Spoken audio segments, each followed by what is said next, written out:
Ésaïe, chapitre 16. Envoyez les agneaux souverains du pays, envoyez-les de Séla par le désert, à la montagne de la fille de Sion. Tel un oiseau fugitif, telle une nichée effarouchée, telles seront les filles de Moab au passage de l'Arnon. Donne conseil, fais justice, couvre-nous en plein midi de ton ombre comme de la nuit, cache ceux que l'on poursuit, ne trahis pas le fugitif. Laisse séjourner chez toi les exilés de Moab, sois pour eux un refuge contre le dévastateur, car l'oppression cessera, la dévastation finira, celui qui foule le pays disparaîtra. Et le trône s'affermira par la clémence, et l'on y verra siéger fidèlement dans la maison de David un juge ami du droit et zélé pour la justice. Nous entendons l'orgueil du superbe Moab, sa fierté, sa hauteur, son arrogance et ses vains discours. C'est pourquoi Moab gémit sur Moab, tout gémit.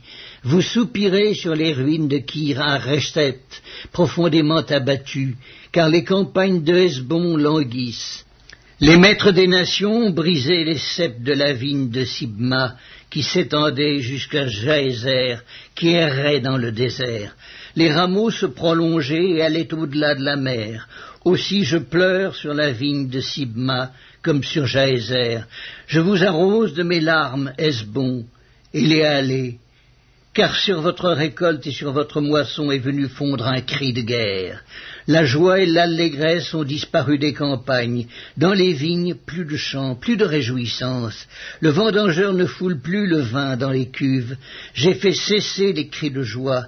Aussi mes entrailles frémissent sur Moab comme une harpe, et mon cœur sur Kir-Hares.